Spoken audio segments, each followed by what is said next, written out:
Marhaba, você que está começando aqui agora, e eu espero que o Verano tenha entendido o que eu falei aqui no começo, que é o nosso convidado de hoje, né, Verano? Sem surpresas. Você que começou nessa cidade a fazer um trabalho, né? Não unicamente você, mas um trabalho de um levantamento histórico, falando da história de Anápolis, essa parte da herança cultural, né? Você também fala árabe. Não, de maneira nenhuma, eu falo, não falo não. É um trabalho de pesquisa, porque é uma Aham. cultura muito rica e tem até uma curiosidade. Alguns dos descendentes árabes, e prioritariamente sírios e libaneses, porque muitas vezes as pessoas falam dos turcos, né? Tem até o Uhum. caso agora do técnico do Atlético Mineiro, Mohamed, o apelido dele é o Turco. Só que eu não encontrei nenhum turco aqui. Na verdade, eles vieram oprimidos por conta do Império Turco Otomano. Chegava aqui e no passaporte estava escrito o quê? Turquia. Só que eles Uhum. não eram turcos, eram sírios e libaneses. E Uhum. não gostam disso, inclusive, porque foram oprimidos por um povo, pelos turcos, e são chamados de turcos. Até que lá a chamada Rua dos Turcos, mas de Uhum. turco não tem nada. Tem sírios e libaneses, 99% do pessoal. Mas, e até voltando no assunto de falar o não árabe, Uhum. certa vez numa entrevista, eu não vou lembrar quem aqui, porque são tantas famílias. Um desses descendentes voltou para lá e ele achou mais fácil comunicar com um compatriota dele em francês do que em árabe. Só para você ter ideia de tantas distorções que existem, às vezes as pessoas vêm para cá, esquecem um pouquinho, não acontece isso, mas não falo árabe, não foi só o trabalho de pesquisa mesmo. Esse marhaba, que em árabe significa algo como olá, Olha né? lá, tá valendo, né? Aham. Ou Arlam o Arslan, que seria como seja bem-vindo. É. Ah, uma curiosidade, Não, e né? tem também o brasileiro traz tudo para ele, né? O Aham. alê como salame, mas não é, né? Alê como salame, né? Aham. Enfim, é uma saudação também. É salam, que seria tipo tchau, né? É que fala em uma força maior, né? Digamos assim. Né? Eu, quando começou a pandemia ano passado, Hum, é, um dos meus estudos falou assim, para estudar algo que a gente nunca pensou em estudar. hum, E com todo aquele tempo livre, né? hum, Eu peguei e falei, cara, vou estudar árabe. Por quê? Não sei. Simplesmente decidi começar. Achei excelentes canais no YouTube. hum. E aí veio essa curiosidade, que vai, de certa forma, em contra o estudo que você fez, né? E até em relação a famílias, a nomes, sobrenomes, grande parte aqui são parentes, né, seja da Síria e do Líbano. Mas Uhum. havia uma grande dificuldade, a questão da tradução na época. E hoje você tem todo o acesso fácil, você sabe, né, o escrivão ali ele consegue transcrever com tranquilidade a origem do nome. Imagina ele chegando aqui sem dinheiro, sem falar o idioma, e tendo que falar para alguém no Porto de Santos ou no Rio de Janeiro, onde quer que seja o seu sobrenome. Aí o escrivão escrevia do jeito que viesse no ouvido dele. Então a gente tem exemplos clássicos aqui. Família Rajar, por exemplo. Rajar é pedra em árabe. Uhum. Então, aqui em Anápolis você tem a família Rajar e tem a família Pedreiro. Mas é a mesma coisa, só que de repente o escrivão naquele dia que chegou conseguiu entender ou traduzir que Rajar era pedra. Então colocou o sobrenome de Pedreiro. Outros não, aí ficou Rajar. Aí você tem Asmar, por exemplo, quer dizer moreno em árabe. E por aí vai, você tem várias inscrições. Mas tem vários nomes de grafias parecidas e que são a mesma coisa. Base, por exemplo, você tem base aqui com ZI, você tem base com ZE, você tem Elbase, você tem Beze. Só que eu citei 4 sobrenomes diferentes, mas são todos a mesma coisa, a mesma família. Depende do escrivão do dia. Né? E isso é interessante também. Já aconteceu com uma amiga minha, só Hum, que o caso dela não é árabe, é italiano. hum, A família dela era Paolo. hum. Aí até a avó dela, a família era toda Paolo. E Quando aqui che... dá essa impressão de que é primeiro nome, né? É. Aí quando chegou na mãe dela, trocaram pra Paulo. E aí? Aí ela tem o nome dela, Sim. de sobrenome, Paulo. Não, isso é muito comum. Foi uma distorção que aconteceu, Eu né? sou descendente de portugueses, né? Meus Uhum, avós maternos são portugueses, minha mãe é portuguesa também. uhum. Verano Não, não, Verano já é outra coisa. Aí, seria o da Cruz, então. Verano da Cruz seria outra coisa. Eu não tenho o sobrenome da minha mãe, porque Uhum. naquela época não se usava. Você adotava o sobrenome do marido e pronto. Minha mãe é Brussó. Só que acharam que ia ficar esquisito. Brussó, Verano da Cruz, aí desistiram. Ficou só Verano, que é da minha avó materna, e Uhum. Cruz, que é do meu avô. Da, mi... Misturou os dois. da minha avó também, salvo engano, é português, que é Sintra. Ah, com toda certeza. Só que chegou no meu avô, ele retirou esse sobrenome e eu Não pegou. não herdei também, É. né? Mas também chegou. Essa parte é interessante, né? De construir essa árvore genealógica, a gente começa a ir longe e ver que ali a gente tem um codescendente, uma pessoa que talvez a gente não conheça, mas que é a nossa família, né? Não, até a própria questão mesmo dos árabes, que o Império Turco Otomano ficou em Portugal, na Espanha ficou ali centenas de anos. Uhum. Então, alguma descendência a gente tem, alguma ascendência nesse sentido aí tem por conta disso, porque, é claro, muita gente veio de Portugal e deu origem pra gente. E dessa sua pesquisa, por que você decidiu começar ela? Bom, isso aqui, a ideia veio em 2007 para 2008, Uhum. com o Jorginho Rajá, que é lá da Geolab. Ele estava muito sentido do avô dele ter falecido, seu Miguel, e ele não ter conversado tanto com ele para resgatar histórias, aquela coisa toda. Aí falou, vou aproveitar enquanto tem outros que são da geração dele tão vivos ainda, para a gente resgatar um pouco dessa história. Eu topava, eu não sou escritor de profissão, mas assim, gosto de história. Uhum. Aí falei, vamos tocar o projeto adiante. Então esse projeto ele começou, na verdade, com essa ideia dele, né, do Jorginho Rajá. A gente fazia entrevistas na época com cassete, eram entrevistas gravadas, e a maior dificuldade é o quê? Você agendar a entrevista, porque você tem que entrar na intimidade da vida das pessoas, tem que relatar fatos de dificuldades, aquela coisa toda. Então, é um processo muito complicado. Ele ajudou muito nisso, conseguindo agendar entrevistas. Algumas a gente conseguiu, outras as famílias falavam, não quero falar, e quando é assim não tem jeito. Uhum. Mas uma coisa interessante, viu, Paulo? A partir do momento que a gente conseguia quebrar essa barreira, o pessoal falava, não, vamos falar. Vamos designar alguém aqui, geralmente mais velho da família, para falar. Às vezes outras pessoas da família acompanhavam. Aí os sentimentos vinham toda à tona. Choravam, se emocionavam, mostravam fotos, resgatavam histórias que às vezes estavam adormecidas ali. E assim, foi muito emocionante.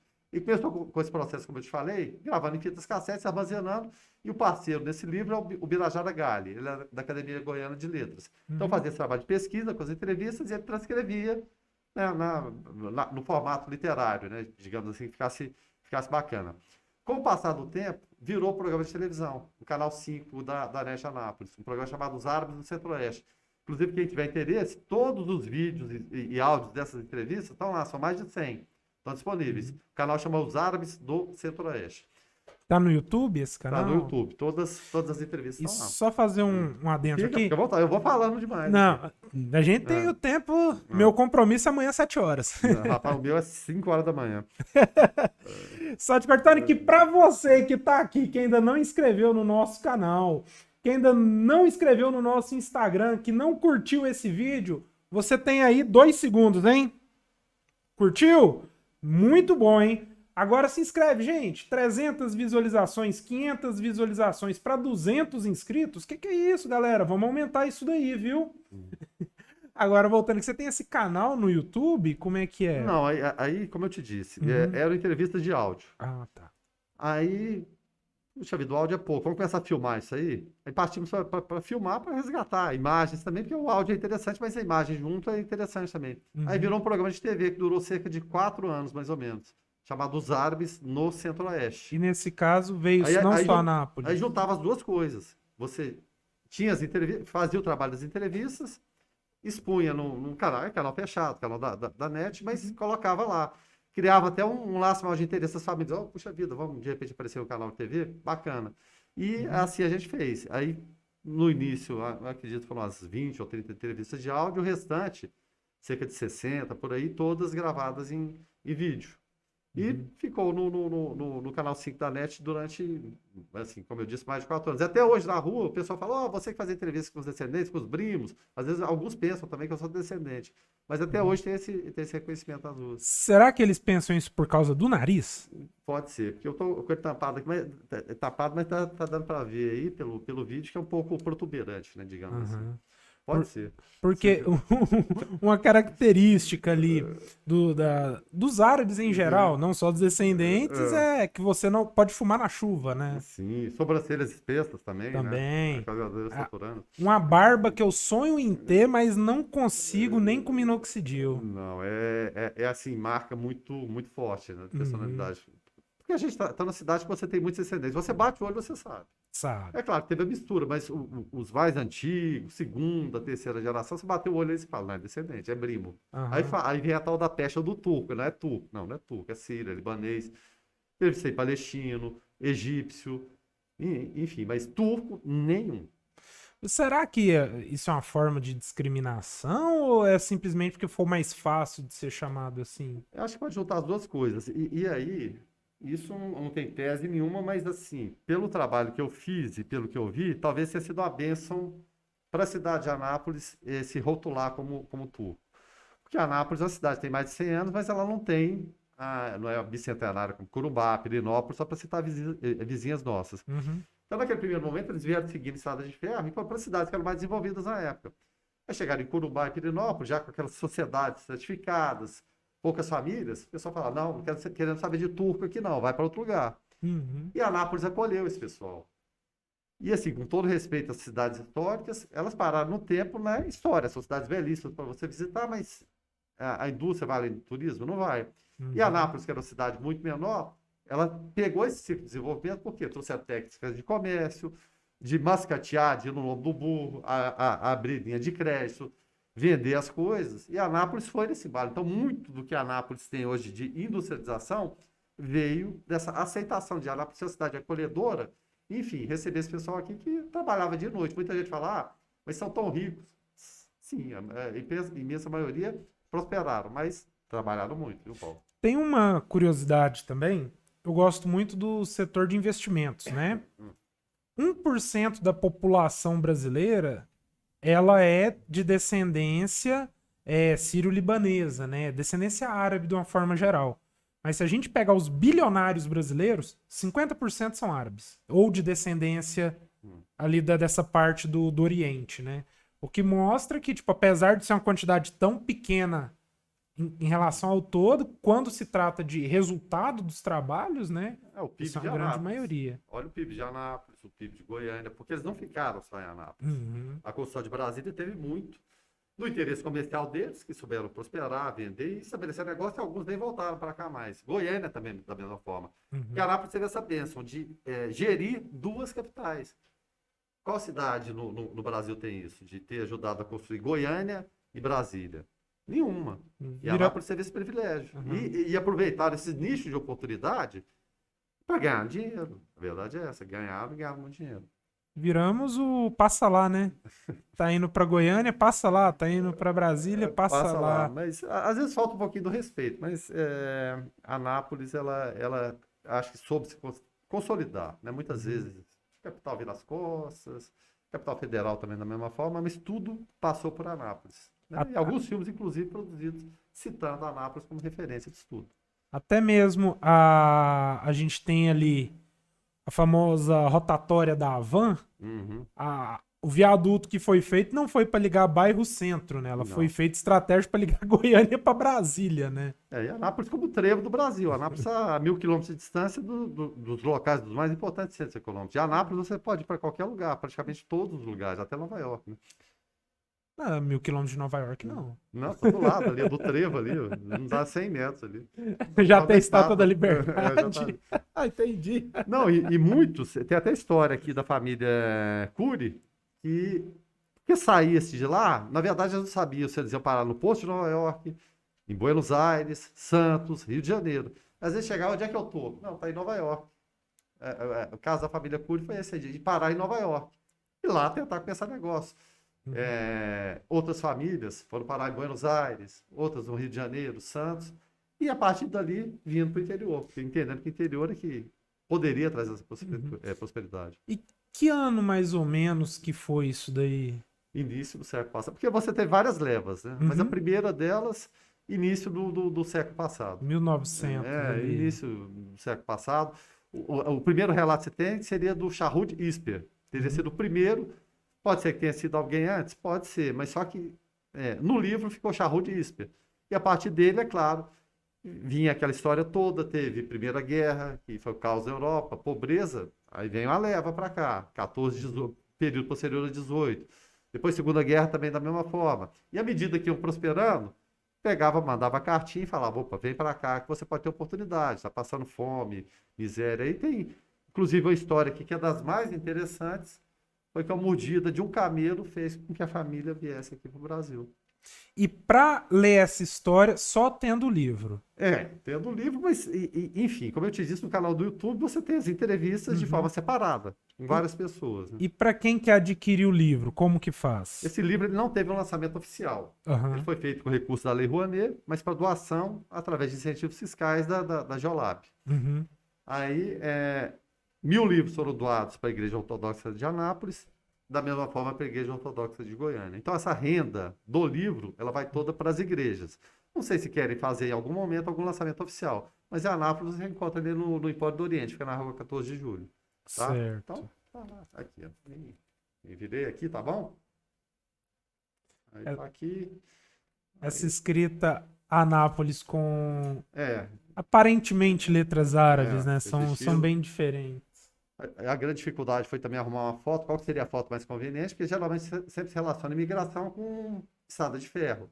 Aham. Só que a gente optou por uma foto que é na porta da Igreja Ortodoxa de Anápolis, com os representantes aqui dos anos 60, dos mais relevantes, e com o patriarca, inclusive, patriarca da Igreja Ortodoxa, que está aqui também. A Igreja Ortodoxa de Anápolis é aquela que fica ali próxima ao estádio, atrás, na Não, rua ali? para frente da Caixa Econômica um pouco. Tem os Correios, Caixa Econômica, fica do lado Aham. esquerdo ali na frente. Ah, tá. Aquela igreja que fica ali perto da antiga casa do Guedes? Você Não fala, porque a gente sei. tem igreja, tem a ortodoxa, é a igreja, e eles são católicos ortodoxos. Ortodoxos. A gente tem mesquita aqui também, mesquita muçulmana em Anápolis, fica de trás ali da estação rodoviária. Sim, mas tem uma que ela fica ali próxima ao Juninho Alto Som, ali naquelas ruas atrás ali, que eu sei que o padre ainda reza a missa em latim, de costas para o povo. Não tem nada a ver não. Aqui Tem nada a ver, não? aqui tem a ortodoxa. Grande parte dos descendentes ainda frequentam, outros foram para outras religiões, né? Evangélicos, católicos, enfim. E tem os muçulmanos também. E é Eles uma, são descendentes basicamente palestinos. tem uma confusão que normalmente as pessoas fazem, que é em relação à herança de sangue e à religião, né? Então você acredita que um povo, ele é judeu, ele tem que acreditar nisso, se ele é islâmico, ele é de uma região ali, né? E que na verdade o judeu é um povo e o islâmico é uma religião, né? O fato é o seguinte, que eu já entrevistei no livro, tem também, entrevistei o padre da Igreja Ortodoxa lá de Goiânia, o padre Javier Magu. Ele é argentino. Aqui eu entrevistei o padre Firas. Ele é sírio. Entrevistei também o Kamal Hamida, na época da igreja do centro muçulmano, da mesquita, digamos assim. Mas todos, sem exceção, e muita gente relaciona islâmico com terrorismo, com aquela coisa toda, e não tem nada a ver, porque o que pregam é o bem, né? A paz e a fraternidade o tempo todo. Então esses rótulos, eles são muito comuns, e são terríveis, né? Você taxa as pessoas disso, daquilo com extrema facilidade e ofende. Você tem que respeitar a religiosidade de cada um. E é dessa forma que funciona. Então foi muito bem recebido por todos eles, cada um, é claro, com sua crença, né? Eu procurando entender aquele universo, mas sempre de muito respeito ao outro. A ideia do que o outro pensa. Muita gente coloca o confronto árabe-israelense, aquela coisa toda disso, daquilo, e deturpa meio que as ideias. Inclusive tem depoimentos, e não está no livro, mas depoimentos assim, e muitas coisas você não tinha como colocar no livro, mas de pessoas que, citando até a questão Israel, árabe e israelense, que muita gente fala, o Mossad, Serviço Secreto de Israel, ele sabe de tudo, de fato? E uma das pessoas me atestou que sabe. Porque para eles chegarem e para ir para o território palestino, que não existe como nação, mas como território, tem que passar pelo aeroporto Ben Gurion, tem que chegar através de Israel. Se tem um interrogatório lá, ele sabe de tudo da sua vida. Paulo, ele teve um filho e não contou que teve esse filho. Não, você não vai entrar aqui porque você está mentindo. O Paulo fala, eu moro no Recanto do Sol, no apartamento 1. Não, você mora no apartamento 2. Ele sabe de absolutamente tudo. E uma falha que você tem ali, eles não deixam você entrar. Então me relataram isso, mas é claro, é o ponto de vista, né, de um palestino, no caso, falando do governo de Israel. E tem todo aquele conflito que a gente Enfim, procura entender, mas no fundo não entende porque acontece. Uhum. Às vezes nem a gente sabe tudo da vida da gente, como o outro seria capaz, né? Vou pegar outro exemplo aqui. Tem vários descendentes, tem muita gente que imagina a Síria como ditadura de Bashar al-Assad. Uhum. Inclusive é um povo minoritário. Ele pertence aos alauítas, que representa nem 10% da população. Mas vai você falar mal do Bashar al-Assad aqui, que ele seria um tirano, um ditador. Você ofende.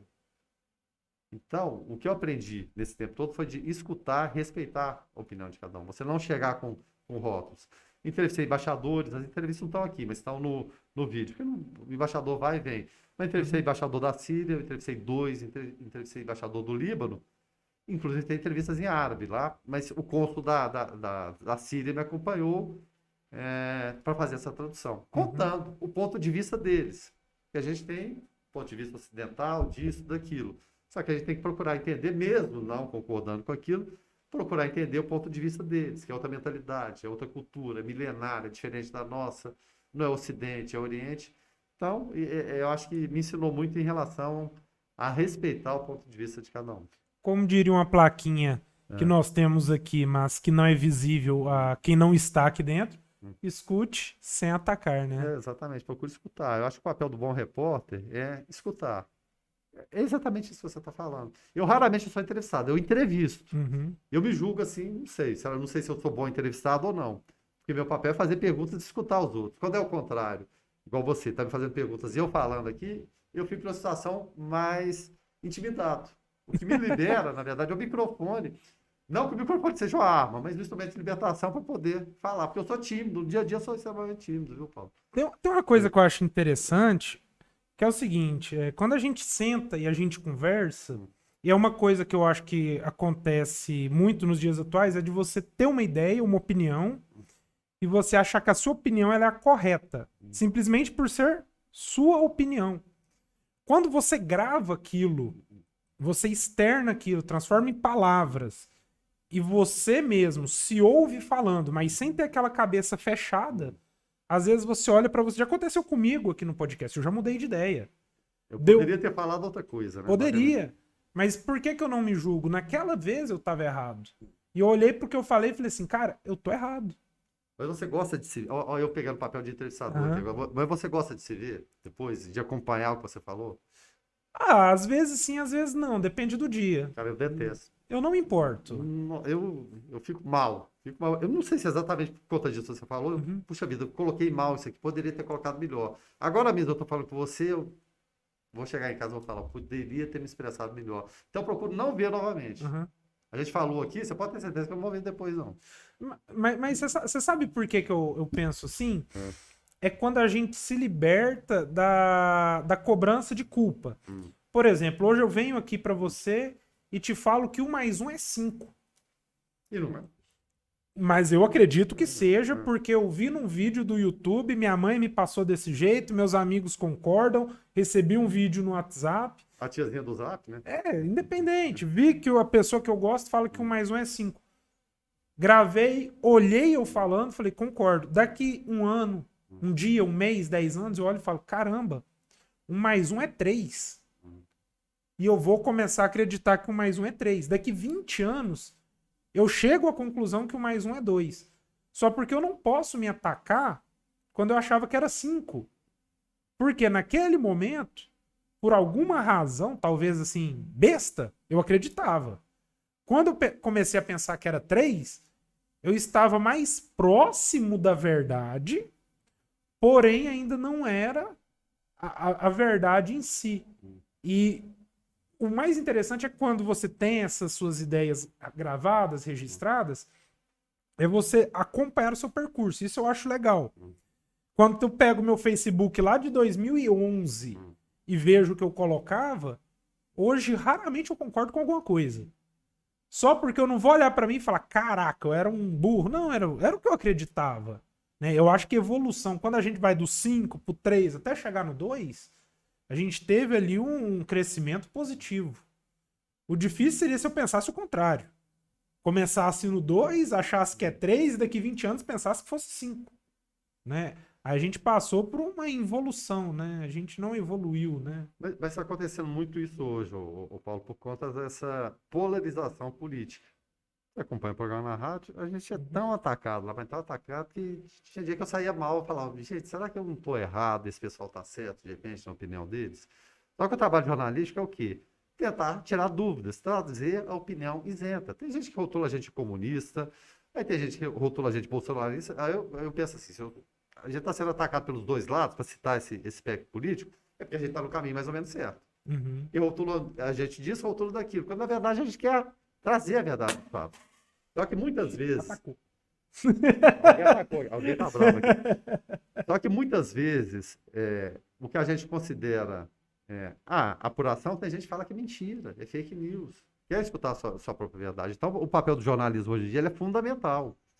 Existe jornalismo chapa branca, ou chapa vermelha, ou chapa disso ou daquilo, evidentemente existe, mas não é o jornalismo para você levar a sério. Interesses políticos mais diversos existem, mas a gente tem que trazer a verdade checada, enfim, por especialistas, e eu costumo sempre dizer, o jornalismo ele não tem todas as respostas, mas ele tem a obrigação de procurar pessoas que tenham as respostas adequadas e embasadas para aquela situação.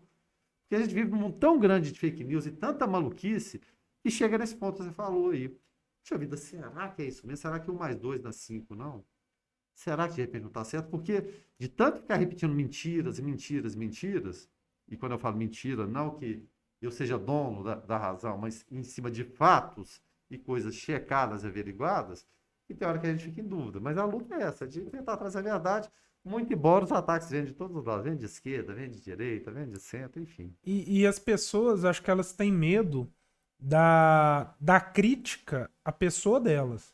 Vou dar um exemplo assim, eu tenho um pensamento. Se você virasse, vamos pegar uma coisa atual, se você virar pra mim e falar assim, você acredita na vacina, na Coronavac contra o Covid? Eu vou ser sincero, eu não acredito. Mas o dia que viraram pra mim, falaram assim, ó, a gente tem uma Coronavac aqui pra vacinar. Tomei a primeira dose. Não confio nela, mas confio mais nela do que no meu sistema por si só. Chegou a segunda dose, você toma? Tomo. Você acredita? Continuo sem acreditar, mas tomo sem acreditar. Chegou a terceira dose. Você acredita agora? Não acredito, mas tomei da mesma forma. Então, assim, eu me exponho ao ponto de me dar a liberdade de acreditar ou desacreditar em coisas, mas ao mesmo tempo eu também me julgo assim, vai que eu tô errado. Vai que realmente funciona e eu tô sendo um idiota, né? Eu não acho que eles não iam querer matar tanta gente assim. Tem muitas teorias da conspiração, né, Paulo? Desde sempre. O ser humano parece que ele precisa de acreditar em alguma coisa. E se ele está propenso a acreditar naquilo ali, por mais fantasioso e absurdo que possa parecer para outro lado, ele vai acreditar e não tem nada que você faça que vai tirar aquilo da cabeça dele. E a história da vacina é a história de quê? A ciência acerta o tempo todo? Evidentemente não. Só que ela vem salvando vidas. Eu costumo falar muito que várias das pessoas que reclamam, enfim, negam, falam que não é nada disso, só estão vivas por conta do que o avô dele em algum momento se vacinou, o pai vacinou. Então eu prefiro jogar na conta da ciência, que é o que a gente tem. A ciência é o quê? A inteligência vem através de Deus. Muita gente coloca Deus na conta, mas Deus deu sabedoria ao homem. Se deu e os números estão aí, por que eu vou duvidar disso? Por que eu vou colocar isso em xeque? Eu tive perdas doloridas na minha família. E de gente que eu tenho certeza que morreu desacreditando na vacina e acreditando na cloroquina, acreditando na ivermectina, infelizmente, acabaram falecendo e não tiveram oportunidade da vacinação. Então, assim, procuro entender, respeitar o ponto de vista de cada um, mas a minha dúvida eu coloco na ciência. Prefiro acreditar neles. Que ela vem provando através de números. E os números estão aí. Ou os números são uma falácia, o que a gente vê nos hospitais em relação à internação diminuiu, em relação a pessoas que morreram, são tudo uma grande mentira, uma grande armação internacional. Não são. São fatos. Só que tem gente que não quer acreditar. Eu falo assim, porque normalmente quando você vê uma vacina para alguma coisa, você vê ela ali com anos de teste, até chegar na vacinação do povo. Eu acredito realmente que ela não seja tão eficaz quanto poderia. Mas não quer dizer que não seja eficaz, mas eu não acredito que ela seja ainda... Mas nenhuma vacina 100%. E eu te falo porque eu entrevisto os especialistas. E ela não é uma vacina, ela já foi feita a partir de uma base. Ela não foi, opa, peraí, vamos fazer uma vacina... Do nada, caiu do céu. Do nada. Então ela já passou por várias fases. A vacina que tem mais de ano. Ela não foi feita em cima do nada, mesmo porque não daria nem tempo. Então, isso eu falo através de palavras de especialistas, doutora Ludmila Rajá, doutor Marcelo Daia, que é infectologista, e que falam, porque eu não sei, eu não tenho conhecimento. É que poder eu tenho de duvidar deles e dos números que são apresentados agora. Não posso, eu bater contra isso, realmente vai ficar complicado. Mas respeito quem bate, inclusive o Paulo. Não, mas como eu disse, eu não acredito, mas não quer dizer que eu vá virar e falar, não vou, não. Como você disse, eu prefiro acreditar neles e ter as minhas dúvidas pra mim. Sim. E simplesmente, se der certo, eu tava errado e tudo bem. E as pessoas hoje, elas não estão muito abertas a falar, poxa, eu errei. Não, é difícil. Né? Você reconhecer erro, você admitir erro, realmente é uma missão complicada. Eu vejo muito lá do programa, lá do Observatório, principalmente. Hoje eu não acordo mais tão cedo, graças a Deus. Antigamente eu saía de casa 6 horas para chegar no trabalho às 7. Então eu ouvia o foco também. Então, assim, hoje eu demoro bem menos, graças a Deus. Mas, assim, quando você traz o assunto política, né? A gente tem ali lado A, lado B. A pessoa do lado A, vou ser sincero, já votei na Dilma, já votei no Lula e votei no Bolsonaro. E eu acho que eu não fiz nenhuma boa escolha em nenhum dos três e não retornaria a votar em nenhum, não voltaria a votar em nenhum dos três, né? Aí você vê uma pessoa que às vezes, por uma razão qualquer, ela não fala, eu tô errado. Eu votei no fulano e ele não foi um bom governante. Ninguém fala isso. É difícil a pessoa assumir que ela errou. Às vezes ela fala, olha, eu não votei nele, mas ele não tá sendo bom, não. Né? Então, assim, a política, assim como a religião e assim como o futebol, virou uma coisa de partidos, de torcidas. E né? passionalidade da pessoa achar que aquele líder, aquele que escolheu ser direita, esquerda, ele tá certo, não tem erro. Puxa vida, a gente vê erro no pai da gente, na mãe, no filho, na esposa, na namorada, a gente briga no dia a dia e tem a confiança cega em alguém que nem te conhece. Eu costumo falar aí. Lula não tá nem aí pra você, Bolsonaro também não tá nem aí. Uma terceira via também não tá. Só que essa polarização, eu acho que em algum momento ela vai ser quebrada, alguma coisa vai acontecer. Vai ser o salvador da pátria, vai resolver? Não, a gente tem que parar com essa história de depositar toda a nossa confiança no homem ali, ele vai chegar e vai resolver. Como foi Collor lá atrás, caçador de Marajás. A gente teve Fernando Henrique, o intelectual do poder, depois teve o operário no poder, o Lula, agora o povo está no poder. E aí, acabou com a pobreza? Não acabou. Tivemos Dilma na sequência, Temer, o intelectual, cheio das palavras, mas cheio de rolo também. Bolsonaro, que tem toda essa conversa de direita, de pátria, religião. Alguém duvida que isso é bom? Não, ninguém duvida. Só que no formato que se coloca, parece que tudo vai acontecer a partir disso e estamos à prova de corrupção. E nenhum deles, da história recente, e olha que a gente teve Fernando Henrique, teve Plano Real, só que o grande mal que o Fernando Henrique fez para o Brasil, reeleição. Porque você está governando aqui, você começa o governo, você já está pensando na sua reeleição. E é o que acontece. É triste. Fez isso lá atrás e até hoje a gente paga por conta disso. Então, não se governa. Você vive em torno de outra eleição. E o Brasil vai perdendo oportunidade atrás de oportunidade. E apesar disso, as coisas ainda acontecem. Não da forma que a gente gostaria, mas acaba acontecendo. E rotula a gente comunista, rotula disso, daquilo. Meu Deus do céu. Como eu, comunista. Cada uma. Mas ele não, rotula, fala bravo, e é comunista, assim. Esse cara não conhece a minha história, não sabe nada a meu respeito, simplesmente rotula. E tem muita gente agora que fala de um monte de coisa sem ler nada, sem nem ter ideia. Não sabe o que é doutrina disso, doutrina daquilo, nunca leu nada e vai simplesmente pelo ouvir falar e aquela... Bom, tem hora que nem vale a pena, mas enfim. Eu vi Tava vendo uma conversa com o Rui Costa Pimenta, do PCO. Esse é comunista. Aí a pergunta pra ele foi se ele achava... PCO é o Partido da Causa Operária? Isso. Ele contando toda a história do PCO, que o pessoal saiu do PT, porque o PT colocou outros intelectuais, deixou de lado, isso foi em 89, fundou o partido, legalizou, ele usa essa palavra, eu acho legal. Nós legalizamos o partido em 90. Aí ele fala assim, aí perguntam pra ele o que ele acha da política da Venezuela. Ele fala, não, lá é uma... Nossa, fugiu a palavra agora, gente. É uma democracia. Lá é uma democracia. É uma república, tem eleição, tá tudo ok. O povo vota porque quer. Se quisessem outro, votaria em outro. Aí até que a gente vai, mas como assim? Não. Se alguém der um golpe de poder lá, foi o. Agora é o Maduro que tá, É né? Maduro. Foi o Chaves que deu o golpe. O Maduro Foi. foi eleito. Sim. Bom, e a Venezuela nos anos 70 era exemplo de prosperidade, porque tem muito petróleo, vivia-se muito bem, de uma hora para outra caiu nessa tentação. E a América parece sempre cair na tentação de ditaduras de esquerda, ditaduras de direita, pêndulo para lá, pêndulo para cá, e a gente fica no meio do caminho, né, sem prosperar. Tem uma coisa que eu ouvi uma vez, talvez você saiba até me explicar melhor. Ó, Eles falam assim que países que tiveram uma ditadura à direita, que seria, por exemplo, o caso do Brasil, que teve ali uma ditadura militar, né? mas com a bênção americana, porque se não houvesse a bênção americana, Uhum. nada disso teria acontecido. É bom que se Aham. frise. Não, mas tem a ver também com os Estados Unidos, mas não no ponto que eu quero chegar.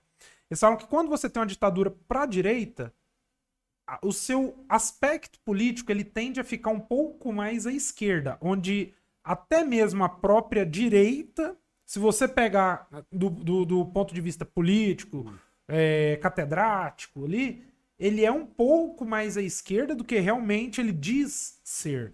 E quando você tem uma ditadura, o contrário, para a esquerda, né, como aconteceu em vários outros locais, a política ela é um pouco desviada à direita, onde até a própria esquerda, que se diz esquerda, ela pode ser, por exemplo, centro. Não quer dizer que ela seja direita, mas Vou ela pegar um está... exemplo clássico aqui no Brasil, o PSDB. O PSDB, quando foi criado, era partido de centro-esquerda. Centro-esquerda. Todo mundo relaciona o PSDB com direita, aquela coisa. Não, ela é centro-esquerda. Até que Fernando Henrique subiu em vários palanques com Lula. Só para citar esse exemplo aí. Mas pode continuar. Tô te Não, atrapalhando. era só isso. Se você já viu algum caso, sim, mas você acabou de matar a pau. Não, só para citar um exemplo. A gente teve ditaduras de direita terríveis aqui, sanguinárias. Tivemos no Chile, Pinochet. Pinochet ficou de 73 a 90. Tivemos no Paraguai também na época do Stroessner, da mesma forma. Tivemos a ditadura argentina, talvez a mais sangrenta delas. Tivemos a do Brasil. Aí muita gente fala, vão entrar os militares, vão resolver, vão entregar a casa arrumada. Entraram em 64, cara, até 85, foram 21 anos. O que a gente pegou de lá para cá? Criação de estatais, cabide de emprego, inflação de 3 dígitos. Resolveu alguma coisa? Porque fica sempre essa sensação. E eu respeito profundamente os militares, a sua disciplina. Só que vai resolver? Não, coloca um militar, e no caso a gente tem um capitão aí, que vai resolver, a moralidade vai tomar conta? Não vai. Não funciona nada pela imposição, seja imposição de esquerda, ditadura cubana, venezuelana, qualquer que seja, ou de direita, como Pinochet, junta militar na Argentina ou no Brasil. Nada na imposição, na força resolve. A democracia é cheia de defeitos, ela é terrível, mas é o único caminho possível, o único caminho viável. Você que tem uma experiência maior do que a minha histórica e uma memória com certeza bem melhor A do que a memória vem minha. falhando, viu? Depende. Não tá tomando o. Ai, aquele. A ervinha lá, como é que é o nome? Então você já até esqueceu. O que é que Eu eu lembro? esqueci. É, Ah, era que tinha propaganda na TV lá pra não, memória. Não é erva, não, viu? Não, eram os comprimidinhos lá. Eventualmente eu lembrarei. É porque é bem antigo que passava na Rede TV a Não. propaganda. Mas é legal, né? Não, é assim, é Então tá assim, bom. é assim. Eu tô brincando com você. Ah, e ela tem um nome diferente. Eu esqueci o nome dela. Não é pra memória. Era pra memória, eu devia tomar. Uhum. Até esqueci o que eu ia falar. Você que tem uma memória histórica melhor do que a minha, né? Você acha importante as pessoas conhecerem a história como ela é? Porque hoje em dia, assim, eu vejo que tem muita gente que acha que a história é, igual você falou. A gente pega a ditadura, a gente, naquela época era muito bom. Hoje a gente tem a Petrobras, cara. Petrobras é uma herança da ditadura. Na ditadura a gente saía na rua, não tinha perigo. A gente andava armado na ditadura. E são falas e mais foram falas que se repetidas. repetem, né? Pois é, e aí quando a gente for olhar a verdade histórica, porque muita gente fala, ó, a história é escrita pelos vencedores. Uhum. Só que de tempos em tempos, fatos são revisados. O que aconteceu em relação a isso? E a esquerda tinha santinhos na época? Evidentemente não. Você tinha guerrilhas, você tinha tudo isso. Então não tinha santo ali.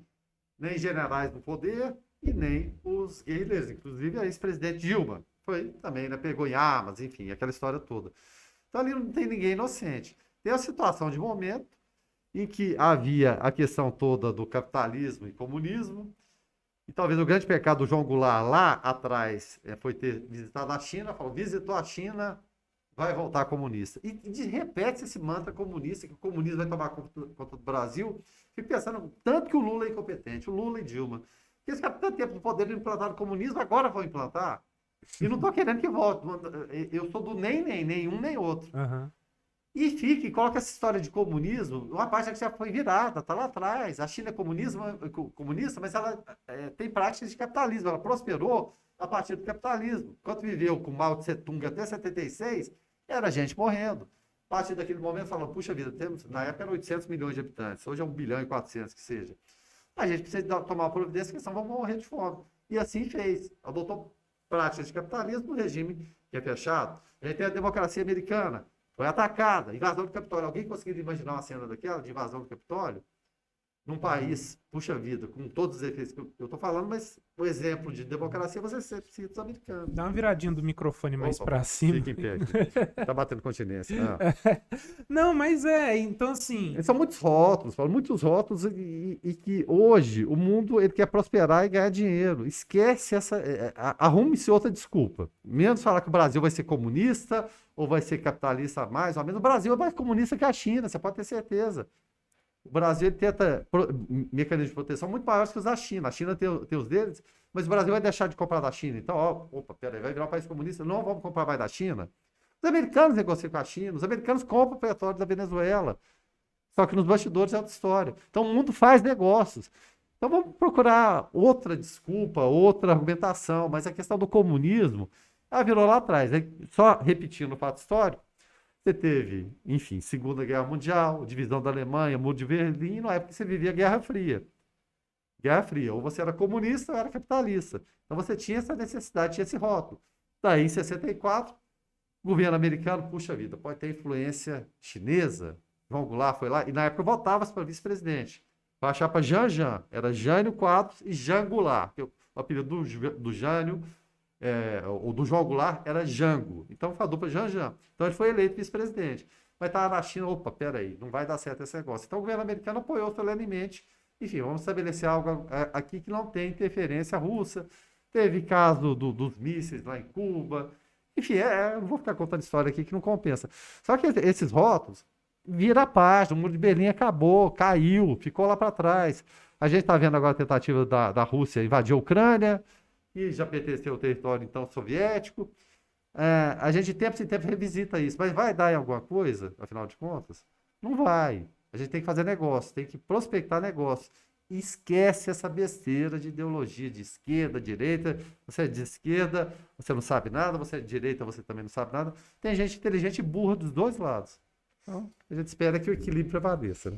Tem uma coisa que eu acho interessante também. Em 1950, 60, até a década de 70 ali, a gente imaginava que a gente vinha de uma grande evolução, claro, né? Se a gente parar para pensar, 100 anos atrás, mal existia o avião. Não saía do chão, né? Teve uma mulher que ela morreu no começo de 2000, que foi a mulher que mais viveu no mundo. Aliás, a que mais viveu no Brasil. Eles estavam falando da evolução que ela viu na vida dela. Ela nasceu vendo Dom Pedro e morreu vendo o homem ter ido à Lua e viveu a internet.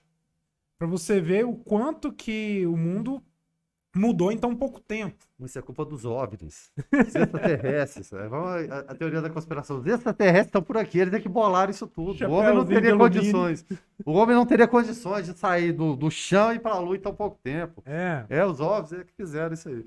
Aí a crítica que eu vejo é o seguinte: 1950, 1960, a gente imaginava em 2020 a gente vai estar com carros voadores. A gente vai estar. Família Jetson, né? Agora a gente chega em 2020 e a gente tá discutindo se a Terra é plana. Se o comunismo volta e você fala, caraca, tipo, eu nasci em 89. Eu não lembro do Muro de Berlim. Tava caindo o Muro de Berlim. Né? A Copa de 90 eu não lembro. Da de 94 eu já lembro, pelo menos ali do Bebeto, né? Mas assim, aí você chega agora, poxa, a gente tá discutindo uma coisa de 1800, se a Terra é plana, gente. Um homem já foi à Lua, não foi. O mundo acaba na cachoeira. Bom, Não, o mundo acaba em outro lugar? Não é na cachoeira? Não é na cachoeira, não. Não me decepcione. Não, é sério? Eu vejo esses vídeos, cara, até o pessoal que eu conheço fala assim, você vê tudo? Cara, eu vejo tudo, porque eu morro de rir. É na Grande Muralha de Gelo. Rapaz, essa eu não sabia, não. É, Eu tô desatualizado mesmo. é Antártida, na verdade, a Terra ela é tipo uma pizza. Sim. Pensa numa pizza com borda. Aham. A borda ali é a Antártida e a muralha de gelo de 2 quilômetros de altura. Então, bateu a cara ali e volta pra trás. O Sol, na verdade, ele não gira em torno da. A Terra não gira em torno do Sol. O Sol ele é bem menor. Ele é tipo assim, sei lá, uns 2 quilômetros de diâmetro.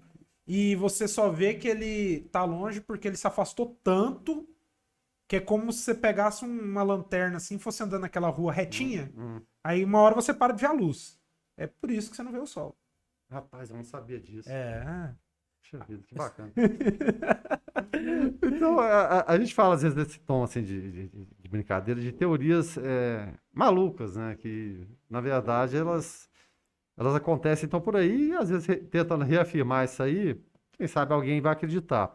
Mas o nível de informação que a pessoa tem hoje, se for comparar com uma pessoa do início do século passado, a pessoa na vida toda, lá em 1900, ela não teria informação que a pessoa tem acesso hoje em 10 minutos. Só para pegar, né? Historicamente falando, 100, 120 anos é muito pouco tempo, é praticamente nada. É o que você falou, é sair do chão, os americanos puxam, falam com os irmãos Wright, a gente fala que é Santos Dumont, mas não interessa. Para chegar até a Lua com o Neil Armstrong. Eu tenho autógrafo do Neil Armstrong. Tem. Eu vi nas suas Você viu fotos lá? lá. Tem Quando, autógrafo quando, dele. eu Vou era, vender. quando eu era pequeno, eu tinha um quadrinho dele, pequenininho, É. bem em cima, assim, da minha cama, assim, tipo, de frente, sabe? Do Neil Armstrong. Na verdade, de todo mundo da Apollo, sabe? Mas não tinha lá atrás algum logo da MGM, ou Paramount, ou Columbia? Porque foi tudo encenação, foi tudo feito no deserto. O homem não foi para a Lua. Esse daí eu acho que foi. Foi tudo encenação. Mas eu acho que já foi um relançamento, sabe? Não foi o do primeiro, não. Aí, isso, assim, esse quadrinho parece uma coisa simples, mas me despertou muito interesse por astros, né? Então, assim, quando a gente pega a história da astronomia mesmo, e você vê, o homem foi à Lua. Ele não saiu daqui um dia, fez um foguete, botou todo mundo, aquelas toneladas de combustível embaixo, soltou o cara pra cima. Foi pro Saturno 5 e pronto. Não foi desse jeito. Teve várias missões que falharam, né? E pessoa importante nessa história toda, você vê o que uma guerra muda também. O Werner von Braun, que era o artífice das bombas voadoras alemãs, as V1 e V2, que poderiam ter mudado o rumo da guerra. O que foi feito? Americanos e ingleses falaram, precisamos desse cara pra gente, vamos trazer ele pro nosso lado. E levaram. E o Werner von Braun, cientista de Hitler, foi o pai do programa espacial americano. E nesse meio do caminho, teve quebra de barreira do som. Hoje o homem consegue quebrar a barreira do som com um carro no deserto. Só que foi quebrado no final dos anos 40. E daí, para chegar à Lua, lá em 69, passa por, como você falou, várias missões frustradas. Na briga capitalismo e comunismo, teve várias derrotas, teve Sputnik, os russos, então os soviéticos saíram na frente, Cadela Laika, Yuri Gagarin, então eles saíram com no mínimo 3-0. Até os Estados Unidos tomarem essa frente, a promessa de John Kennedy, enfim, no final dos anos 60 o homem chegaria à Lua. Mas tem gente que não acredita. Foi uma aposta alta dele, na verdade, né? Uma aposta altíssima, porque foi um prazo de menos de uma década, né? Eu não lembro se era um filme ou se era uma série que tinha no Netflix. Era uma série. Aliás, não me recordo. Tá precisando desse remédio mesmo, viu?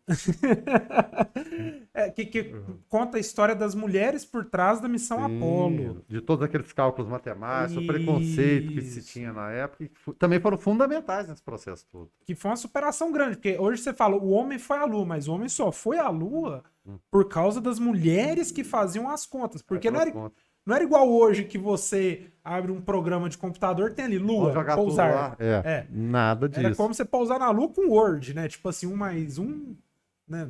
Só que bem diferente. Então tudo tem sacrifício envolvido. Tem sacrifício, tem gente que, puxa vida, passou tanto tempo estudando, por vezes não foi valorizado, que a história esquece. Então é todo um processo de construção. A gente não chega a algum lugar sem que alguém tenha se sacrificar lá atrás.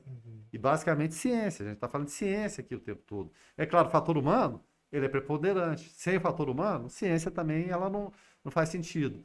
Só que muita gente às vezes despreza isso, despreza todo esse conhecimento. E a gente tem que lutar o tempo todo pelo conhecimento, seja nas notícias verdadeiras, nos fatos consumados que a gente tem em relação a tudo isso. A gente citou tantos fatos históricos aqui. Meu Deus. Ou será que nada disso existiu? É tudo uma grande lenda também, não sei. Tem muita coisa. A Patrícia Afonso perguntou assim: apesar dos problemas e vícios que temos em nosso sistema político, a ideia de que existirá um salvador da pátria foi implantada em meados de 80. Qual seria a opção para solucionar esses problemas? Patrícia, o nome dela? Isso. É o nome da minha irmã. Olha que nome bacana, que nome bonito. É acreditar menos no homem e mais nos conceitos. Os conceitos. Porque o salvador da pátria, e a gente citando esses exemplos aí, talvez o primeiro deles no processo pós-ditadura, quem que vai chegar e vai resolver tudo? Tancredo Neves. Esse vai resolver tudo. E a tragédia tomou conta, e tem a teoria da conspiração, mataram o Tancredo para o Sarney assumir, porque o Sarney era a continuidade do processo militar. E, enfim, nessa época eu estava em Brasília. E houve, né, nessa época, eu acompanhei isso de perto, o Brasil poderia ter mantido esse período de ditadura militar. Por quê?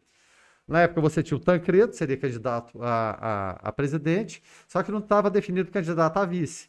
Como o Sarney era um nome palatável ali para o meio militar, vamos colocar o Sarney de vice. Só que a ideia inicial do vice do Tancredo Neves era do general Luiz Cavalcante, que havia sido governador de Alagoas e era senador da República na época. Agora imagina se colocasse o Luiz Cavalcante e Tancredo, ele ia morrer de qualquer forma, o regime militar teria continuado com o general. E essa história é uma história que pouca gente conhece, e eu falo porque eu acompanhei isso de perto. Na época eu morava lá e acompanhei essa história bem próxima mesmo. Havia aquelas reuniões, Tancredo estava presente, Aécio, né? Aécio está sumido, né? Onde está Aécio? De vez em quando ele reaparece aí. Seria o salvador da pátria também, mas teve o Tancredo. Aí colégio eleitoral, acabou vencendo, mas quem assumiu foi o Sarney. Outro candidato, outra opção, era Paulo Maluf. Aí passou esse período, e foi eleição em colégio eleitoral. Chegou a eleição de 89. Quem vai ser o salvador da pátria? Puxa vida, tem um cara bonito lá em Alagoas, novo, caçador de marajás, esse vai resolver. Fernando Afonso Collor de Mello. Debate, tá, o Collor bonitão. O Collor sempre parecia que acabou de sair do banho, né? Cabelo com gel, bonito, aquela figura. E o Lula, então, na época, assustador, com aquela barba cerrada ainda. E aí, puxa vida, o pessoal, não, vou votar nesse aqui ou no Lula. E tem muito preconceito. E eu citei até um dia desse no rádio, um similar na eleição americana, a eleição de 60. Você tinha de um lado John Kennedy, católico num país de protestantes, católico e democrata, contra um republicano e protestante, Richard Nixon. Só que o Kennedy, cara, para os padrões de beleza, fantástico, e o Nixon, barba mal feita, aquela coisa toda. Então eu comparo muito John Kennedy e Nixon, eleição americana de 60, com 89, Collor e Lula. Muitas vezes a pessoa vai ali no verniz, aquela capa bacana, não que eu votasse no Lula na época, nem no Collor. Minha opção de voto foi outra, inclusive. Numa eleição que você teve mais de 10 candidatos, Ronaldo Caiado foi candidato, então... É presidente? 89. Sério mesmo? Não. E eu lembro até do jingle de campanha. Leva essa bandeira, leva para o Planalto.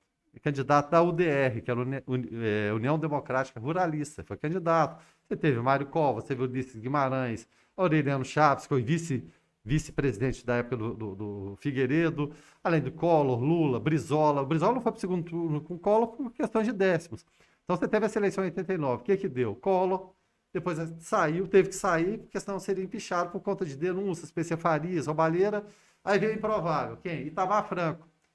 E aí outra questão do vice também, que eu citei, do general Luiz Cavalcante, poderia ter sido vice do Tancredo. 89. Quem seria o vice do Collor? Só que ninguém queria, porque o Collor não tinha nem cotação, começou lá de baixo. Seria Márcia Kubitschek, filha do Juscelino Kubitschek. Então a gente poderia ter tido um Kubitschek como presidente, caso ela tivesse aceitado. Ela falou, vou entrar nessa fria? Nada. Quem tem a disposição lá? Tem Itamar Franco lá em Minas. Pegar o Itamar e colocar de vice? Foi Itamar. Itamar foi meio Forrest Gump, né? Do nada, imprevisível, fez o governo ali meia bomba, aí pegou-se alguém que era sociólogo, não entendia nada de economia, para ministro da Fazenda, Fernando Henrique Cardoso. Veio o Plano Real, criticado pelo PT, por todo mundo, só que o Plano Real, bem ou mal, ele colocou o Brasil no rumo de debelar a inflação que está voltando agora. E aí vai, aí Fernando Henrique, Lula, Dilma, a história mais recente o pessoal conhece, mas eu queria só situar essas histórias mais antigas para situar a Patrícia aí. Salvador da Pátria virá agora? Com certeza não. Só que a gente tem que pensar em outras opções também. Se você está satisfeito com o presidente, Jair Bolsonaro, ótimo, tranquilo, vote nele. Você quer a volta do Lula? Tranquilo, vote nele. Agora, se você quer outro, nenhum nem outro, vote, a democracia permite isso, né? Só não acho que um vai resolver tudo, um é o bem, outro é o mal, outro é isso e aquilo, porque, Patrícia, salvadores da pátria eu já vi um bocado, nenhum deles prosperou nem vingou até hoje. Tem uma coisa que eu acho interessante, e quando a gente ouve falar em político, imagine um candidato, qualquer um, ele é contra a corrupção. Ele levanta a bandeira contra a corrupção, porque corrupção é péssimo e ele é contra. Não, você deu o exemplo do Collor, Não. eram os marajás, vão Não. caçar os marajás. Mas eu falo assim, hoje em dia virou assim, ó, todo político é contra É a um corrupção. mantra, né? É Um um mantra. Aí, quando teve a eleição do Bolsonaro, eu lembro até hoje de uma frase que eu disse. Eu falei, o Bolsonaro não é o salvador da pátria, porque ele votou para aumentar o próprio salário. Como deputado. Eu não imaginaria que ele seria tão ruim, mas eu sempre imaginei que ele não seria o que todos achavam que ele seria, né? E que isso, assim, que eu trouxe de exemplo disso que eu pensei na época. Olha as atitudes, não as palavras. Porque falar que é contra a corrupção, todos vão falar, apontar o dedo e chamar o outro de corrupto e de se dizer santo, todos vão fazer. A favor da família, a favor do país, contra a corrupção. Pátria, família, propriedade, religião. Propriedade não digo, mas assim, ó, a favor do pobre, isso daí é você chegar no dentista, ele virar e falar assim, eu fiz faculdade odonto. É. Né? Não, aí eu vou lembrar do Justo Veríssimo. Eu quero que o pobre se exploda. Alguém vai chegar e vai falar isso? Não. Que era o personagem do Chico Anísio, para quem não lembra? Não vai, evidentemente não. Só que tem que ver o que é exequível e o que não é exequível. É discurso muito canta sereia, não vai dar certo. Tem um discurso de um possível presidente do ano que vem, que ele diz que ele quer aumentar o imposto pós-morte de 3%, que é o imposto atual, para 35%. Imposto é esse, meu Deus? Você nunca recebeu herança na vida. Imposto é esse? É assim, ó, para explicar da maneira Eu bem... nunca tive herança. Não, Não, tudo bem, tô Pra entendendo. o pra que você explicar da maneira simples. quer taxar. É porque assim, hoje, vamos pegar uma pessoa. Vou usar o ponto de vista dele. O velho da van morre. Supondo, não tô dizendo que ele vai morrer ou que estou ameaçando nem eu nada. posso cravar que um dia ele vai morrer. Um dia ele vai morrer. E não vai levar 100 anos. Não vai. E não vai levar essa liberdade junto. Mas um dia que ele morrer, toda a propriedade dele vai passar para um descendente. Atualmente, esse imposto ele é 3%. Então, esse descendente, para ter direito ao que ele tem que pagar 3% para o Estado. Eu sei, vai ter que destinar muito Exato. mais dinheiro. Aí o que acontece? Ele quer aumentar isso para 30%. Porque do ponto de vista dele é o seguinte: na hora que os ricos começarem a morrer, eventualmente as pessoas morrem, né? Eles vão pagar bastante para o Estado. Mas isso aí, será que resolvia no bolo? É mais simbolismo do que prática. Eu já acho que isso pro rico não faria diferença nenhuma. Você sabe por quê? O velho da Havan, continuando o mesmo exemplo, ele pegaria toda a fortuna dele, colocaria ali um fundo em alguma coisa que a gente, como meros mortais, não é capaz de fazer, e toda aquela herança, ele morrendo, ficaria para aquele fundo. Aquele fundo passaria para o filho. E aquele fundo ele não seria taxado. Ou mesmo daria herança em vida. Mas o que os americanos fazem, basicamente? Eles doam dinheiro o tempo todo. Só que lá o que ele usa de exemplo é isso. É que lá o imposto pós-morte é grande. Só que o que é o problema do Brasil? Vamos trazer isso para a realidade do povo. Nós temos ali uma família que parcelou um apartamento de 200 mil em 30 anos, né? E quando eles parcelaram esse apartamento, eles já tinham um filho de 5. Eventualmente morreu um. Alguns anos depois morreu o outro. Essa dívida desse parcelamento pelo seguro do financiamento se quitou, né? E ele ficou com o apartamento para ele. Na época do financiamento, esse apartamento teria um valor de 200 mil. Nem vamos atualizar valores. Para ele receber esse apartamento, ele teria... É 35%. Esse é 70 mil. 70 mil. Ele teria que ter em 30 dias, se eu não me engano, eu sei que é questão de 1 mês, 2 meses, esses 70 mil em mãos para poder ficar com o apartamento para ele. Ou seja, ele vai entrar num novo financiamento, numa nova dívida, ou perder aquilo que era dele. Hoje em dia, ele pagaria coisa de 6 mil.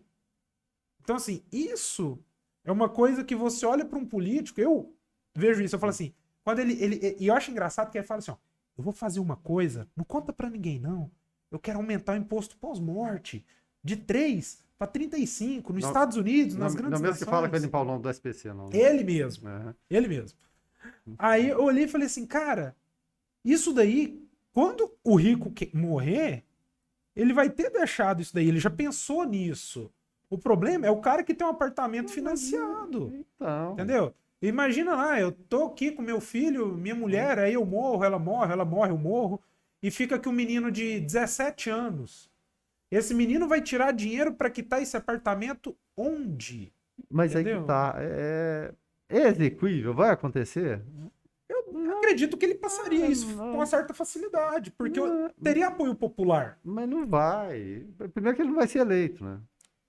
Mas se fosse, eu penso assim, e ele ia ter um extremo apoio popular numa ideia dessa, porque ele simplesmente usa a falácia do seguinte: o rico vai ter que pagar mais. Então, porque... Só que o pobre também tem que pagar.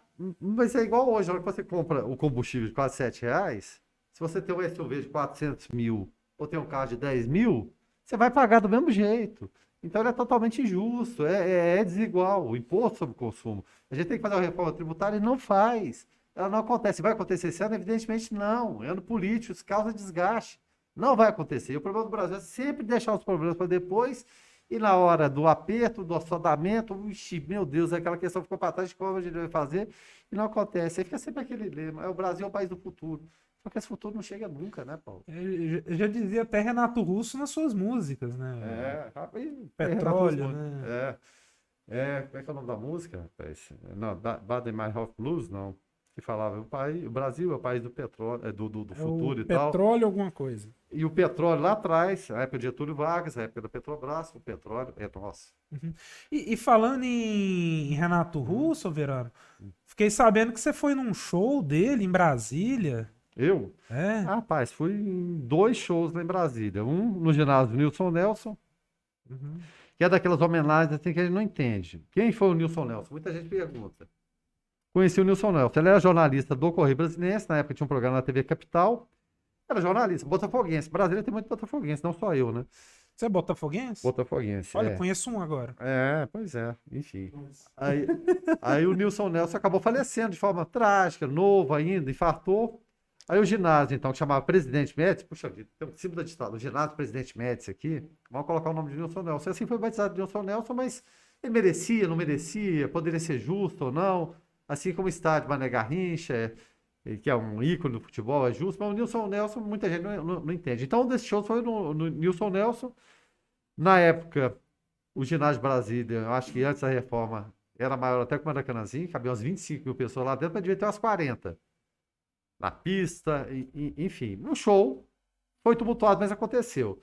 Só que o ginásio ficou pequeno para esse show, e, se não me engano, ele foi em 87. O último show do Legião lá? Não. Aí tá pequeno o ginásio. Vamos fazer onde? Vamos fazer no Mané Garrincha. Só que o Mané Garrincha antes, né? Na época ele chamava Cerejão. Era Elmo Cerejo Farias, acho que era isso mesmo, que foi o governador.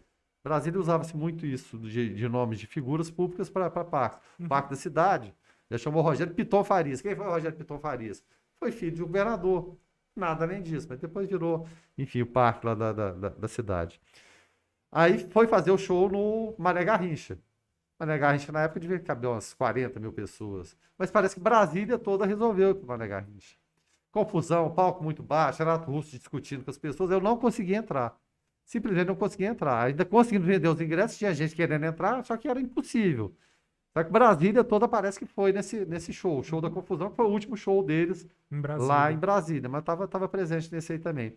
E Brasília estava tão vazio, tinha tanta gente lá, que a gente saiu e resolveu jantar. Rapaz, você não via ninguém. Brasília, não sei se você conhece, tinha, e era muito conhecido lá no Lago, o Gilberto Salomão. Uhum. Tinha uns barzinhos e tal. Tinha ninguém, não tinha uma alma viva para contar lá. Ninguém. Parecia todo mundo no show, com esse show da confusão, com polícia, bomba, enfim. Foi Foi lamentável o que aconteceu. Mas tava lá, participando da história. Tem um show também, claro, numa proporção Ah. completamente diferente, um show do Pink Floyd. Eu vi pelo DVD. Hum. The Wall Live em Berlim, você já viu? Mas você não tava lá, não. Queria. Eu, pelo menos. Não, esse Pink Floyd é comunista. Não saber disso não, tava defendendo o comunista. Pink Floyd é comunista. Mano, enfim, vamos lá. Sei, né, fazendo lá o muro, né? The Wall. O show deles, eu lembro de ver os créditos do DVD. Curiosidade, saber o que aconteceu, tudo. Tinha tanta gente no show que eles venderam todas as entradas. Ele foi feito ali, tipo, a parte de trás do palco era literalmente o muro de Berlim mesmo, que eles usaram como camarote não, como camarim, Sei. tudo. Deu tanta gente no show que quando começou a chegar o povo, eles tiveram que tirar as catracas e entrava quem queria. Quando você olha nos takes aéreos, tá tipo assim, o palco gigantesco, aquele palco que passava 3, 4 carros um do lado do outro, assim. O povo, no meio do povo, assim, você vê um filetinho assim, são as catracas. É como se as catracas fizessem parte do povo ali. Sei. Tipo assim, eu fui no Rock in Rio. O Rock in Rio é uma multidão sem fim. Ali era tipo assim, como se, igual você falou, como parecia que a cidade inteira de Berlim foi ali. Que lá foi logo o primeiro show após a queda do muro, né? É muito massa de você ver aquilo ali, que é povo. E tipo assim, um amigo meu ele usou uma frase uma vez que eu achei super interessante. Ele falou assim, ele tava lá em casa vendo esse DVD, eu via esse DVD todo dia. Falou assim, imagina o tanto de coisa dando errado. Pô, tantas possibilidades de dar errado. Não, e tanto de coisa que deu errado. Ele tem coisa que você olha assim, você fala, não. O potencial ali é. E a gente só descobre o que dá errado quando a gente começa a fazer alguma coisa, né? A gente tá aqui, aí você faz uma live e não dá certo, você grava uma câmera para, o microfone não funciona, e ali... Ou o papo tá enjoado também, igual esse nosso. Não, eu tô adorando, eu tô achando massa demais. Você é uma pessoa, Verano, que assim, quando eu te escuto, usar uma palavra bonita, assim, você é uma pessoa que parece que emana conhecimento. Se eu chegar pra você e falar sobre um assunto A, você tem alguma coisa ali pra... Nem que eu invente. Não, assim, são vários tipos de inteligência, né? Eu sei Mas, o que você falar. igual você falou assim, vamos falar aqui do Homem na Lua. Você sabe o que é o Saturno V? A maioria das pessoas vai falar assim, o que é o Saturno V? Né? O Saturno V, até hoje, é a maior construção que o homem já fez. Que vai ser superada agora, né? Pelo Elon Musk. Você já viu o novo foguetão dele? Não. Que vai mandar o pessoal pra Marte? Quem que é Elon Musk? Elon Musk do Tesla. Quem que é Tesla? Cara, Quem é você? Oi?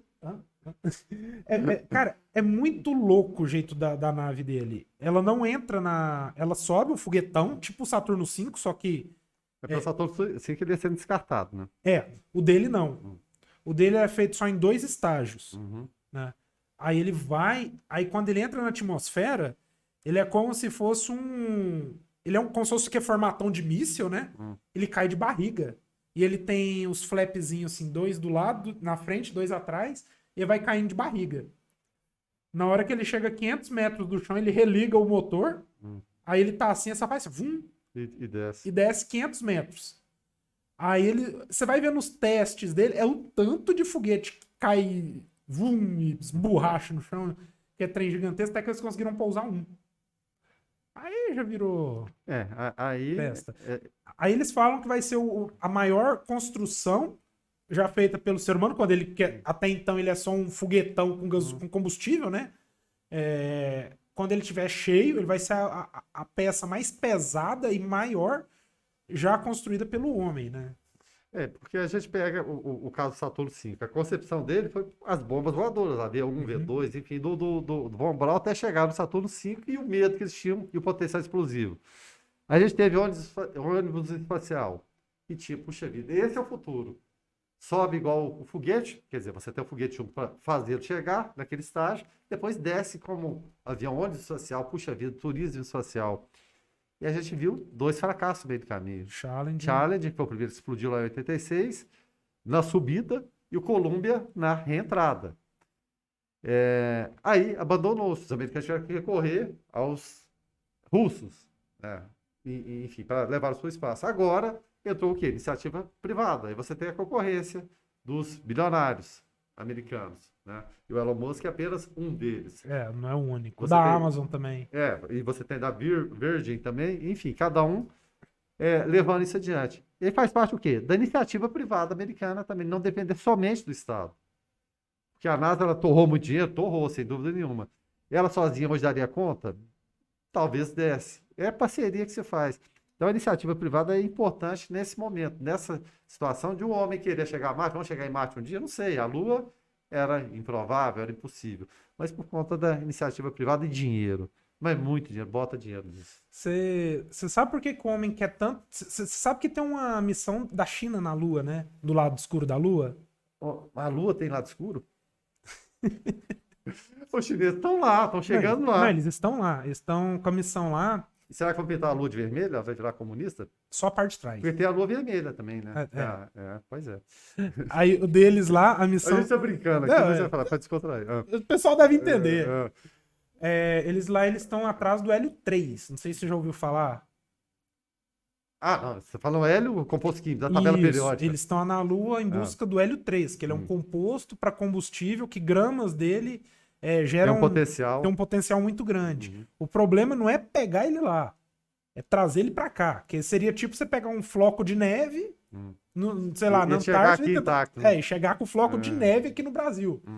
Porque o Hélio 3, você pegar ele na Lua é uma coisa. Você chegar aqui na Terra com ele, ele vira Hélio 2 mais Hélio 1. Não, teve o quê? Muita coisa relaciona. O que é mais característico aí da Lua serviu de benefício? Então não fala da parada de Teflon, né?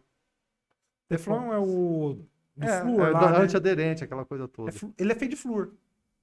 Pois é, você é da área. Não sou da área, não. Não, da área odontológica. É, Da área odontológica, não é cientista não da social. culinária. Não, de forma nenhuma. Mas entende gente que come mal, né? Come mal e provoca cárie. Mas enfim.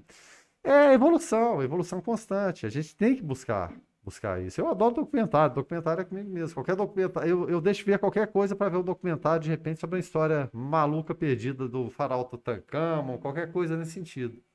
Agora a gente vai falar de ufologia também. O Dr. Murilo Nascente, ele gosta do tema. Gosta? Ele tá tentando plantar Ele isso aí. acredita em ETs? Rapaz, acho que ele é físico, né? Eu já tive uma experiência assim, Ih, cara. não, eu vou embora, gente, valeu, tal, chega, conversa deu. Não, mas minha experiência ela é bem interessante, apesar de ser bem simplória.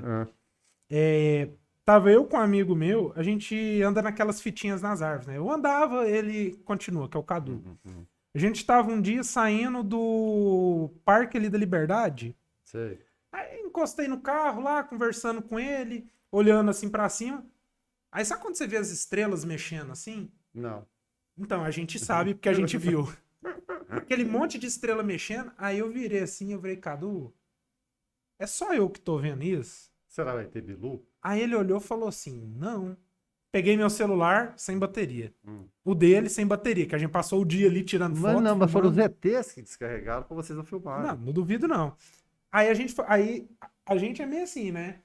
Aí ele virou e falou assim, cara, vamos ver se é só a gente. Ele chamou a mulher lá do lado, falou assim, só não tá vendo aquilo ali também?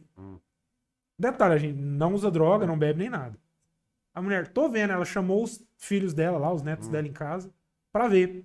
Aí tinha um cara passando na rua, eu falei, você tá vendo aquilo lá? Ele falou assim, você tá vendo que tá tudo em volta de um vermelho mais forte? Aí que eu fui reparar que tinha um no meio. Era um balão meteorológico. Não, só que, não, Verano, era vários. Vários balões. Aí eles pararam no ar, ficaram piscando. Sabe quando vai piscando? Assim? Aí literalmente a teoria da Terra plana faz sentido. Eles foram piscando, bem, até ficar bem fraquinho e desaparecer. Parecendo que tava indo pra longe. Foi só uma experiência só. Sim. Ninguém acredita, procurei na época notícias em algum lugar, ninguém viu nada.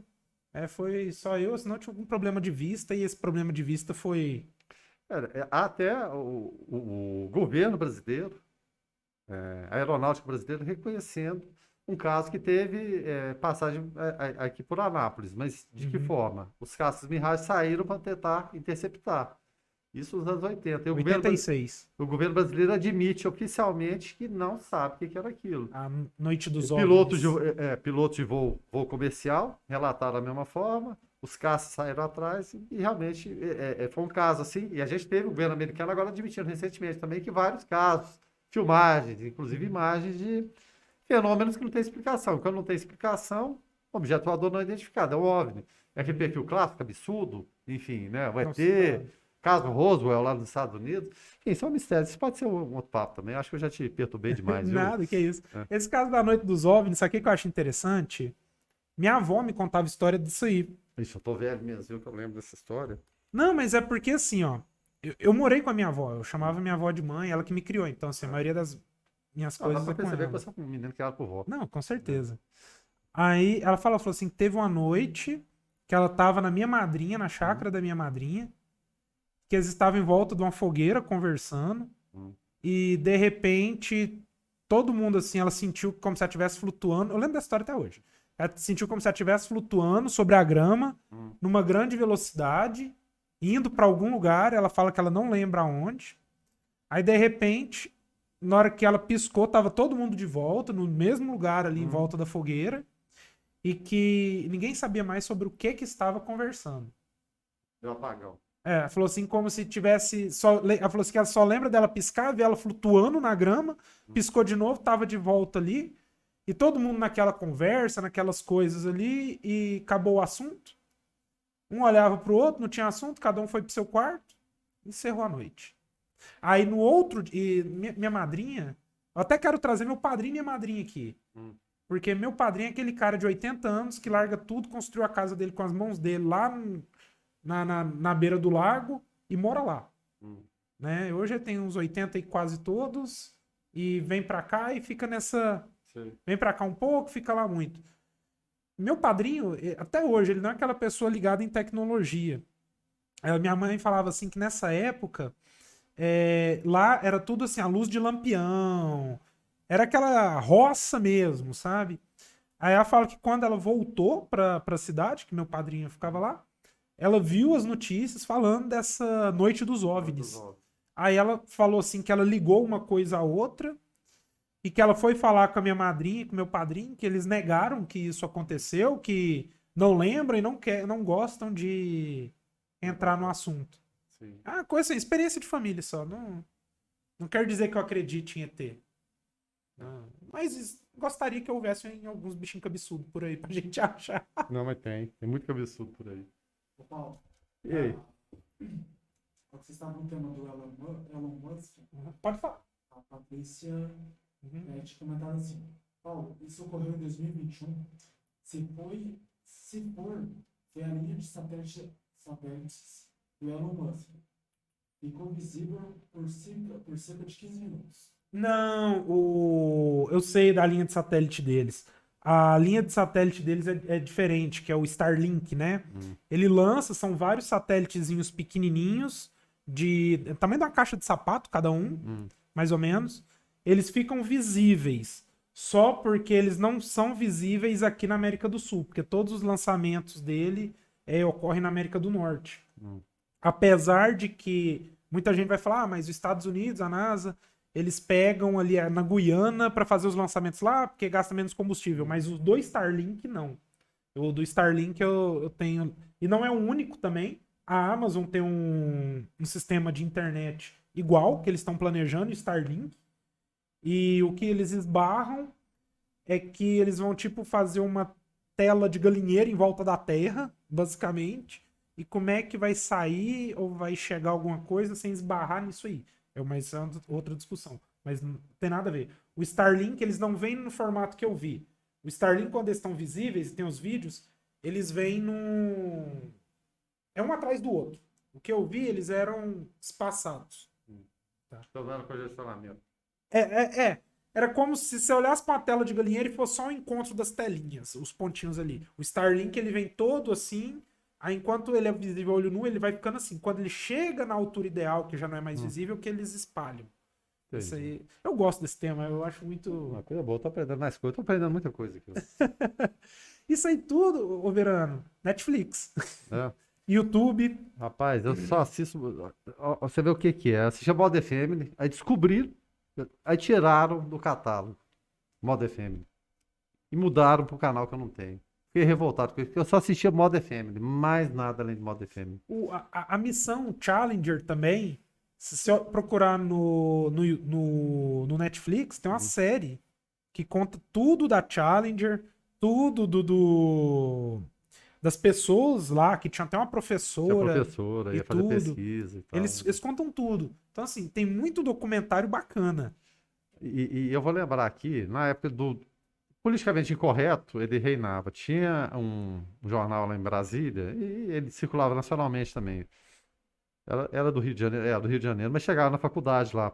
Você tinha Caceta Popular e tinha o Planeta Diário, que era a turma do Caceta do Aham. Planeta. Eu até pouco tempo tinha a capa do Planeta Diário, que fazia aquelas, enfim, politicamente correta era ali mesmo. Aí tava lá a foto do Challenger explodindo, e foi na época do Carnaval. Aí qual que era a manchete? Totalmente inconcebível hoje. Wilza Carla. Wilza Carla, para quem não lembra, era uma figura rotunda, gorda, né? Vamos falar assim, vamos deixar politicamente correto de lado, né? Bem gordona. Sinônimo de gordura, de pessoa gorda, era Wilza Carla. Ela foi a dona redonda na novela Roque Santeiro, lá dos anos. Não, Roque Santeiro não, é Saramadaia. Lá dos anos 70, que foi censurada, posteriormente foi feita de novo. Então, símbolo de gordão era o Wilza Carla. E a capa do Planeta Diário estava lá. Wilza Carla explode na sexta-feira gorda. É tal Charlie explodindo lá. Isso assim, é para falar do politicamente correto, que hoje as pessoas não fazem. Imagina uma manchete dessa hoje. Meu Deus do céu, vamos prender todo Não, mundo. o Pasquim, você lembra? Pasquim é mais antigo ainda. E Uhum. também tinha todo comunista. Todo mundo que era do Pasquim era comunista. Já vamos adiantar aqui. Mas, assim, brincadeiras à parte, tinha essa charge política numa época que eu estou citando o Planeta Diário, aí já era final de ditadura, 85, 86, então era mais ou menos tranquilo. Citava até que o PMDB na época era o Partido Maníaco Depressivo Brasileiro, porque o Ulisses Guimarães era maníaco depressivo, chamava de velho tuta, só para ter ideia. Mas o Pasquim não, ele pegou uma época em que a ditadura pegava pesado, que ia, fechava, recolhia as edições, uma época de censura nacional. No cinema, antes de começar cada sessão, tinha lá o cartaz que aparecia da censura federal. E quem era responsável pela censura federal na época era a tal de Solange. Tudo tinha que passar por essa Solange. A Solange é que resolvia tudo. Censura federal. Esse filme pode, não pode. Aí, enfim, cenas de nudez, aí pensar. Se aparecesse um seio, não podia aparecer dois. Aparecesse um lado do bumbum, não podia aparecer o outro. Assim, só para citar exemplos bem crassos, assim, do que era a época. Um dia desse eu tava vendo aqui, Para Frente Brasil, foi um filme que falava sobre ditadura militar. Para esse filme passar na censura federal e poder ir pro ar, porque criticava a ditadura, dava trabalho. Então, na época tudo era muito controlado. Hoje em dia a gente tem muita liberdade, fala-se o que quer, enfim, até que ponto essa liberdade ela pode e deve ser bem usada. A gente tem que descobrir os limites. Né? Eu tava vendo um podcast que falava do Pasquim, de um jornalista. Ele falou assim que o Pasquim ele não sofreu tanto com a ditadura. Eles falaram assim que era a técnica que eles usavam. De falar, tem maneiras de falar. Você tinha o Paulo Francis, tinha o Jaguar, você tinha pessoas ali muito inteligentes. Só que não era isso. Eles falavam assim que tudo que você fazia, você tinha um sensor dentro do jornal e esse sensor ele tinha que barrar alguma coisa. Era a função dele barrar. Aí eles mandavam pro sensor o que era para ser barrado e o que era para passar, não me recordo o nome. Vou chamar de Dona Maria porque é um nome qualquer. E aí ele falou assim: o que era para passar, quem entregava pro sensor era a Dona Maria, mas ela entregava para ele na cama. Então, ali, o que ela entregava para ele na cama era publicado com aval. O que era entregue fora da cama era o material para ser barrado. E tinha também muito. O Rio de Janeiro sempre foi muito boêmio, né? Bares conhecidos, bares históricos. Esse pessoal frequentava bares. No boteco, você sabe, você derruba o governo, você põe o governo, você faz revolução e tudo. Aí muitos assessores acompanhavam esse pessoal. Ficavam acompanhando o tempo todo, alguns para o tal de X9, para acompanhar o que esse pessoal estava falando. Só que no meio da conversa envolvente, eles acabavam inventando os caras de censor, o cara se tornava parceiro também. Vai ser muito disso. Mas, assim, são tempos românticos, são histórias que são lendas, umas se comprovam, outras não comprovam, mas o importante é que em todo e qualquer momento a gente sempre teve alguém falando de alguma coisa, denunciando alguma coisa com a qual não concordasse, sendo censurado ou não. Tem um que você falou do Cacete Planeta, da história deles do começo. Eu também já vi da história deles. Eles falam de uma coisa que acontecia no Rio de Janeiro na época, acontece hoje em Goiânia, e eu não vejo isso acontecer em Anápolis. Até um erro meu, porque toda vez que eu converso com algum amigo meu que é músico, eu esqueço de citar isso. Porque o pessoal do Cacete, o pessoal do Planeta, eles também eram músicos, né? E eles falam que na época no Rio de Janeiro, eles saíam de bar em bar, de mesa em mesa. Eles saíam em vários bares, cantavam em um bar, saíam, cantavam em outro bar, saíam, cantavam em outro bar, saíam, né? E nisso eles levantavam um capital cantando ali em vários bares na noite, né? Em Goiânia, até mesmo esses tempos eu tava vendo lá o Rock do Bem, é um lugar que você paga a entrada num bar e várias bandas passam por ali. Você tem pagodes ali, por exemplo, um que o pessoal de Goiânia que eu acho muito bacana, que é o pessoal do Camisa 10. Você chega aqui num bar, evento da noite, Camisa 10. Eles tocam 1h da manhã. Mas você chega lá às 6 horas da tarde, tem outro pessoal tocando. 10 horas da noite tem outro pessoal tocando.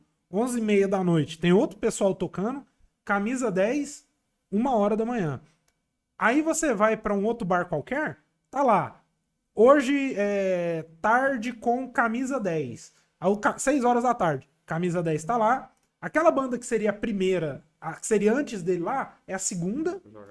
E tipo assim, você pega ali 5 locais, 5 bandas, e você consegue pegar 5 bilheterias diferentes, né? Pra aquilo ali. O que acontece? Você atrai mais gente pro mesmo lugar, você consegue dividir as entradas, dividir o cachê. Não fica rotulado. Eu acho Um interessante. estilo musical só. Eu até quero falar isso com um convidado nosso da semana que vem. Que imagina que você sai. Vamos pegar aqui 2 músicos de Anápolis. O Flávio, que esteve aqui com a gente, e o Vinícius. São músicos aí da cidade que tocam bastante em bares. Você chega aqui num bar, tá o Flávio. Só porque você pagou para ver o Flávio, mas você também vai ver o Vinícius. Ou seja, trocou o cantor, você fala, pô, vou ficar aqui um pouquinho mais, vou comer mais alguma coisinha, vou beber mais alguma coisinha. E ao mesmo tempo, você tem o bar B, que começou com o Vinícius, e no meio ali do show, trocou pro Flávio. Eles fizeram essa troca. Então, assim, você acaba ficando um pouquinho a mais no estabelecimento, quando tem ali do nada surge uma nova oferta, né? E eu não entendo porque que isso não acontece aqui. Eu vejo isso acontecer. Eu lembrei, você falou do Cacete, eu lembro que eles falaram que eles levantavam dinheiro assim. Vejo isso acontecendo, mas Anápolis Não, e fica outra meio... coisa, acaba se juntando. Virou Cacete Planeta, porque você tinha Caceta Popular, que era o Bussunda que comandava, e tinha o Planeta Diário, que era o Ubert. O Ubert é aquela coisa, ninguém acertava o nome dele, né? Chamava de Humberto, Herbert, mas Ubert mesmo ninguém chamava. Acabou juntando, né? A Caceta Popular e o Planeta Diário, e virou a turma do Cacete Planeta, que fez muito sucesso. Não, quando eu descobri que o Hélio de la Penha tem quase 70 anos...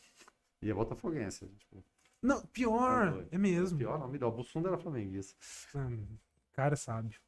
Missão cumprida? Missão cumprida. Verano, pra gente encerrar aqui, eu acho que toda essa conversa da gente, eu acrescento pra mim, espero ter acrescentado pra você, espero mais ainda ter acrescentado pra quem tá em casa. Mas, além de acrescentar isso, eu acho que ninguém consegue ser melhor do que aquela pessoa que faz o bem para o próximo, né? Pensando nisso, a gente fez aqui... Lá vem o golpe. Aqui o convidado é que paga para estar aqui, né? E como eu não posso pagar para você estar aqui... Eu vi aquele cara aqui que... Procurando. Não vale cigarro. Eu tô dando baculete de mim mesmo. Achei um plástico aqui, ó. Essa aqui é a nossa caixinha. Onde você coloca uma moeda e esse dinheiro todo que a gente juntar aqui, ou no final do ano, ou se a gente tiver que acabar com o projeto antes disso, a gente vai converter tudo isso aqui em doação para alguma entidade. Então, assim, eu não posso te dar nada pelo dinheiro que você vai dar aqui, mas eu posso te dar apenas um pedido. Só que uma coisa que eu sempre falo para todos que colocam uma moeda aqui é cuidado. Porque você faz um pedido, E ele pode se realizar. Meu Deus, que responsabilidade agora. Sim, sim. Pode... Te falei de uma moedinha, pôr a moedinha e fazer um desejo. Fazer uma mágica, vai aparecer uma moeda. Tem que fazer o desejo, pedir antes ou depois? Em voz alta, por favor. Não, mas aí não dá, isso aí vai querer comprometer, ué.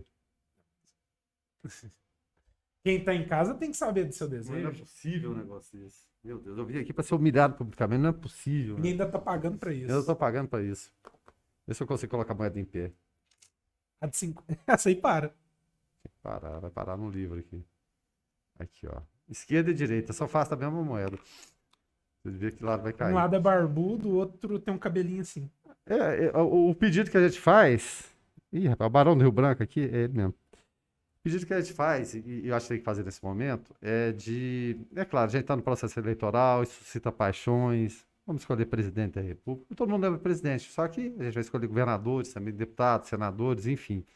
Que as pessoas pensem bem, analisem friamente, sem a paixão. Deixa a paixão de lado.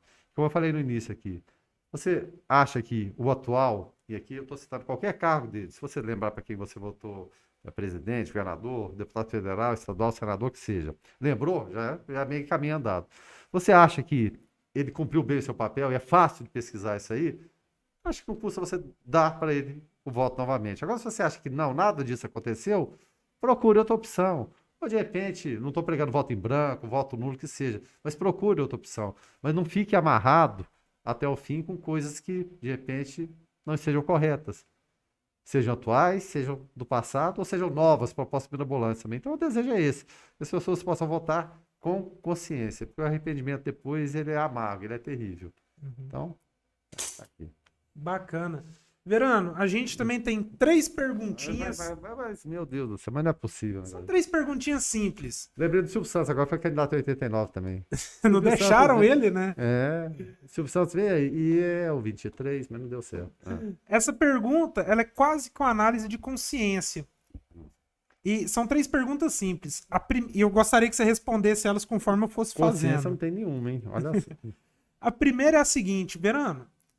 Nós estamos hoje, 18 de janeiro de 2022. Em janeiro de 2021, qual que era o seu sonho? Não lembro. Assim, era relacionada à Covid, pode ter certeza, de uma esperança de um paliativo, uma cura, algo que pudesse livrar a gente daquela situação de que, enfim, de desespero, de medo, que a gente não sabia. Então era mais ou menos relacionado a isso. Certo. Hoje, em janeiro de 2022, eu tinha falado 21 antes? Eu não... Tinha falado 21. Tinha, eu errei. O tempo parece que não passa às vezes. É. Agora, em janeiro de 2022, qual que é o seu sonho? Eu acho que não é nem sonho, eu acho que é uma realidade. A gente, apesar da variante que está aí, a gente ter chegado a uma vacina e comprovadamente curado e salvado a vida de muitas pessoas. O que eu lamento é, enfim, não ter chegado antes. Muita gente morreu sem ter a chance de ser vacinado. Mas eu vejo como uma esperança de que a gente vai ter que conviver com isso, sem dúvida nenhuma. É o que falam os cientistas, mas num grau de intensidade muito menor e, de repente, a gente tenha baixado. Algumas pessoas ainda não, infelizmente. Baixado um pouquinho, sair do salto e chegar à conclusão que a gente não é nada. A vida é assim, ó, faz assim. Isso é A verdade. gente está vivo aqui, a gente não sabe o que pode acontecer daqui a pouquinho. Então, de humildade, eu acho que foi um sinal assim de, puxa vida, podemos ser mais humildes, curtir mais os momentos com a família. A gente teve essa oportunidade de ficar em casa. Tem muita gente que brincava, né? Puxa vida, eu tenho família, tenho mulher, tenho filhos. Enfim, mas que tenha sido, diante de tanta coisa ruim que aconteceu, a oportunidade de a gente pensar um pouquinho, com mais calma, mais tranquilidade a respeito de tudo que passou e que pode acontecer em relação à vida da gente. E o que precisa acontecer na sua vida hoje pra você olhar assim e falar, cara, eu tô vivendo um sonho? Não, nada. Eu acho que ter uma família, você acordar, você ter um trabalho, você ter uma profissão, você não se incomodar com aquela profissão, eu costumo falar, é trabalho? Nem tanto, eu divirto muito o que eu faço. Posso ser um privilegiado? De repente posso. Só que é o que eu gosto de fazer. Coincidiu, calhou de eu fazer exatamente o que eu gosto. Não que eu tivesse programado isso. Meus sonhos eram outros lá para trás. Só que eu gostei tanto da área de comunicação que para mim se tornou perfeito. Então, para mim, não é sacrifício nenhum ter que acordar às 5 horas da manhã e ir, entre aspas, pro trabalho. Então, eu acho que a gente sempre busca sonhos, melhorar, progredir. Mas estou, assim, extremamente satisfeito com a família que eu tenho, com a esposa que eu tenho, Joana, Manu, enfim. Tem minha mãe ainda, não tem algumas pessoas que acabaram indo por conta da Covid, mas assim, é um sonho. O sonho que eu vivo é o quê? É o hoje. Amanhã eu não sei, mas eu procuro viver esse dia de forma intensa. Eu acho que tem que ser dessa forma. Projetações é muito bom, mas aí, quem garante que eles vão acontecer? Então, o sonho é a realidade do dia a dia. Poxa, bacana. E pra gente estar encerrando aqui, Mas outra, não é possível o negócio. agora não é uma Não, pergunta. eu vou pegar minha moeda de volta. Não, calma. Olha pra essa câmera aqui, Verano, e deixa algumas palavras aí pra quem te acompanhou até agora, pra quem tá te vendo até agora. Deixa algumas palavras aí, alguma coisa que você queira falar, alguma mensagem. Bom, eu não sei quantas pessoas estavam acompanhando, se tinham pessoas acompanhando, estava a Patrícia, aí, mas enfim, a mensagem chegando para uma pessoa, eu acho que ela é importante. Então, a vontade é de que, enfim, a gente possa ter transmitido alguma coisa, algum conhecimento, a gente absorveu o conhecimento também do Paulo aqui hoje, e transmitir. O conhecimento que você tiver, passe adiante, passe as boas notícias adiante. Você não é obrigado a ser jornalista, você não é obrigado a checar tudo, mas procure ter parcimônia no dia a dia, porque a enxurrada de mensagens que a gente recebe todo dia, e algumas de forma até ingênua que pessoas passam, mas outras de forma maldosa, a gente tem que ter muita parcimônia, porque isso pode afetar a vida das pessoas. Então, a recomendação é essa, não é nem jornalística, é de procurar observar sempre o que te passam para você não encaminhar de repente uma coisa que não pode ser tão legal lá para frente. Acho que é basicamente por aí. Não sei se é uma mensagem jornalística, enfim, se é a via jornalística que vem, mas é isso. Porque o dia a dia, a mentira, a falsidade já são por aí. Os golpes estão no dia a dia. Então fique muito atento. É claro, o ser humano ele deveria confiar em todo mundo, né? A premissa básica é essa. Só que, infelizmente, hoje, vamos confiar, mas sempre com o pezinho atrás, procurando saber o que estão te passando, o que você pode levar adiante. Só isso, basicamente isso. Acho que eu falei besteira. Ô, Verano, Ah. um prazer enorme ter conversado com você, te conhecer pessoalmente também, Pois né? é, A gente é só virtual, né? E saber assim que, por exemplo, outra pessoa que já esteve aqui com a gente, que foi o Weberwitch, né? O WW? É o WW. Que rasgou elogios pra você, né? Quando a gente perguntou pra ele quem que era a pessoa que ele conhecia, que ele admirava no trabalho, uma pessoa, das melhores pessoas que ele trabalhava, ele citou você. E assim, hoje eu vejo o porquê disso. Realmente você é uma pessoa que é admirável, né? Não só pelo conhecimento, mas pela postura de uma forma em geral. Eu só tenho que agradecer a sua presença, ao seu tempo, né? Tanto tempo que a gente tá tentando aí acertar um pouco para poder vir, já tem uns 3, 4 meses. É, a negociação É. fica caro, isso fica barato, né? É, e acabou que você pagou pra gente pra vir. Tô vendo ali. Não, mas o Weber é uma pessoa muito querida, né? Eu convivo com ele, assim, não tem muito tempo. Vamos colocar um amigo recente. É recente, porque eu tenho 17 anos de rádio, com certeza ele era um bebê, né? Uma criança bem nova, quando eu entrei para a rádio.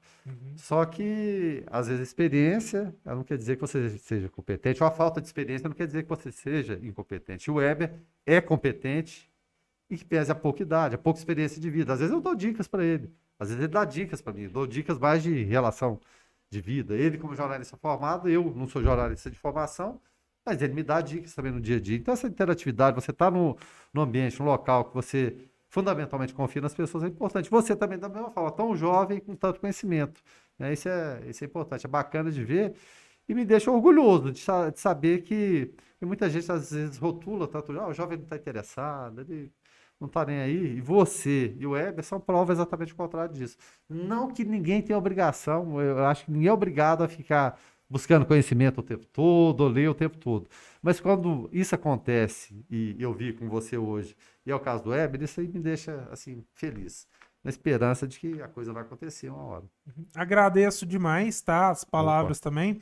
E para você que ficou aqui até agora, Pra você que ainda não curtiu... Não, tem mais ninguém, não. Já foi todo Tem, mundo não, embora. mas aqui é pra pessoa ver amanhã, pra Ah. pessoa ver a semana que vem. É. Daqui 2 anos vão estar te vendo ainda. Meu Deus. Daqui 100 anos vão estar te vendo ainda. Sim. Eu também não vou estar aqui daqui 100 anos. Talvez você esteja, talvez eu não. Nunca se sabe, né? Vai que viramos todos ciborgues. Ou avatares, ou sei É. lá o quê. No metaverso. Mas pra você, curte esse vídeo, compartilha. Vai estar disponível no YouTube, que é onde você tá vendo agora. Você que tá aqui no Instagram, vai sumir esse vídeo, tá certo? Tá disponível no Spotify. Se você estiver escutando a gente por lá, agradeço demais. E por hoje, essa terça-feira, esse janeiro, dia 18 de 2022, está se encerrando. Obrigado pela presença, obrigado por estar aqui com a gente, por nos escutar e aguentar todo esse papo. Ouviu fora de hora? Acompanha no Instagram, vê as lives, comenta, participa. Muito obrigado e até a próxima. Tchau, tchau!